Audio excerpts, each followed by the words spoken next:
सितंबर के आंकड़ों, अक्टूबर में मिल रहे संकेतों, फेस्टिव सीजन में बढ़ती खरीदारी की खबरों ने हर तरफ अर्थव्यवस्था में तेजी के संकेत लाने का जोश दिखाया है। अप्रैल 2020 में लॉकडाउन के दौरान अर्थव्यवस्था जहां लुढ़क गई थी, वहां से तो कम से कम इसने जोरदार वापसी की है। जिन 15 इंडिकेटर्स को रिसर्च एजेंसियां इकोनॉमी की रफ्तार का पैमाना मानती हैं, उनमें से 9 में रिकवरी दिखने लगी है, लेकिन अभी भी इनमें से 5 मुश्किल में फंसे हुए हैं। उद्योग संगठनों का मानना है कि टूरिज्म समेत तमाम सर्विस सेक्टर्स की हालत नाजुक है, इनको मदद की दरकार है। Support to the stress sector and the services sector, which contributes to 63% to India's GDP, has been affected severely by the pandemic, and the sector shrunk by around 24+%.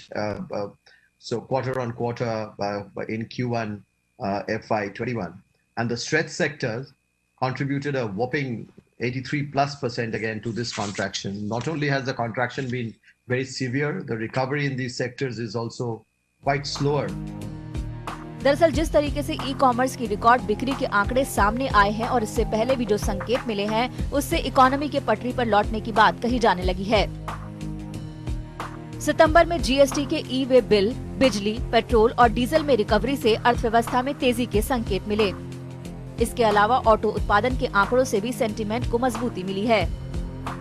लेकिन क्या इस तेजी के जारी रहने की उम्मीद है? यही सवाल है जो तमाम जानकारों को परेशान कर रहा है। माना जा रहा है कि फेस्टिव सीजन के चलते तेजी का यह सिलसिला अगले 1 से 2 महीने तक जारी रहेगा।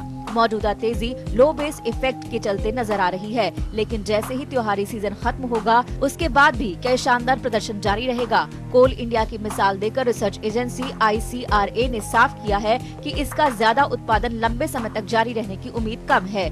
खुद वित्त मंत्रालय दुविधा में है और वो जनवरी-फरवरी के आंकड़ों का इंतजार करना चाहता है।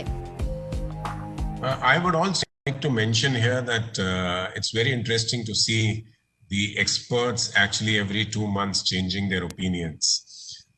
So initially we had this very dooms kind of a feeling which was being given to us, and it said that it will only go down, and suddenly the festivals have come and the economy is looking up a bit. So now the basic point which is being mentioned is that this is the pent up demand that is coming up, and we'll have to see what happens in January, February. हाल ही में RBI governor ने कहा था कि economy तेजी के दरवाजे की तरफ पहुंच गई है। वो भी जानते हैं कि दरवाजे के भीतर पहुंच गई है, कहना अभी जल्दबाजी होगा। सरकार को बखूबी पता है कि अंदर खाने के हालात अब भी नाजुक हैं। यही वजह है कि वो एक और राहत पैकेज लाने की तैयारी कर रहे हैं।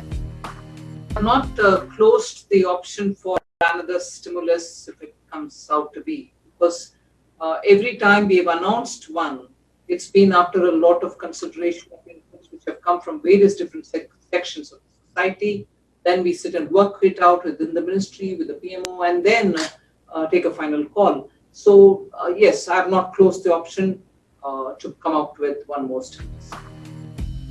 यानी इकोनॉमी में तेजी के संकेत कितने मजबूत हैं, इस पर अभी खुद नीति निर्माताओं को भरोसा नहीं है।